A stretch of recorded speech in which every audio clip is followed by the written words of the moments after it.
The Latino vote in Nevada has historically been Democratic. What do you think about where it might go this election? Well, look, I know that there's a lot in the press about Hispanics running away from the Democratic Party and running towards the Republican Party.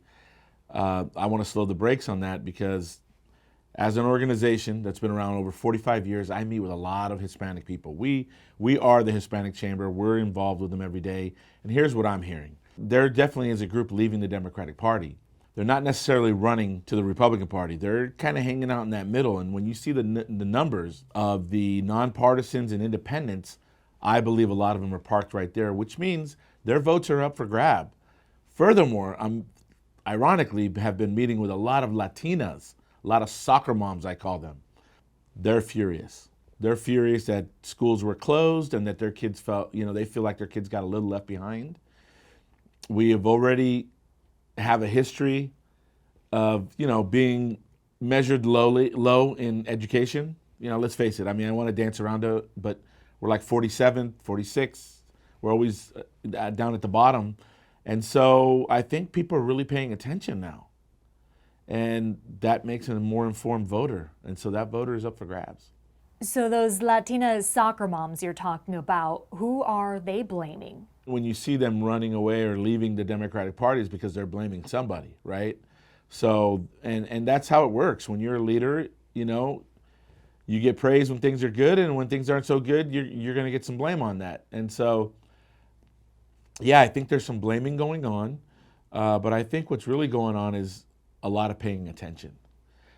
No longer can the Hispanic vote just be assumed to be going one way, in my opinion. In your opinion, have Democrats assumed that they're going to have the Hispanic vote?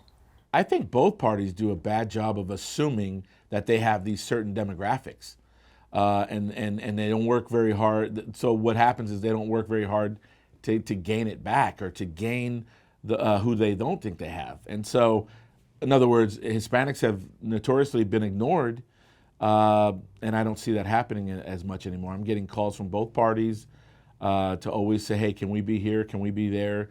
To try to get out in front of some Hispanics now, which that didn't happen as often. And we don't invite any candidates to our luncheons or our breakfasts. That's what my mentor, Otto Merritt, taught me during election cycle. Let's see who wants to be around us. And so our last breakfast had 36 candidates showed up. And were those luncheon attendees mostly Democrats or Republicans? They were from both sides. Back to the soccer moms, why is the Latin Chamber of Commerce hearing from them? It's funny that you say that because when I was asked to take over this position, I assumed that my day-to-day was going to be just small business, which I'm very passionate about. I've been mentored from the founder, Otto Merritt, and he did always explain to me, we're more than a chamber. The small business community, of course, view us for all kinds of things, but our community, the Hispanic community, views us as much more than a chamber. They view us as a safe haven, a place where if they need to know about immigration stuff, they come here, they know they're not going to get picked up, they know they can come talk to me and be safe. And so that's heavy on my shoulders. I can't just be about small business, I have to be about the entire community. And I'm proud to do that. I am. And so that's why these moms are coming to this, because they know we have access to the school district, to the superintendent, to electeds.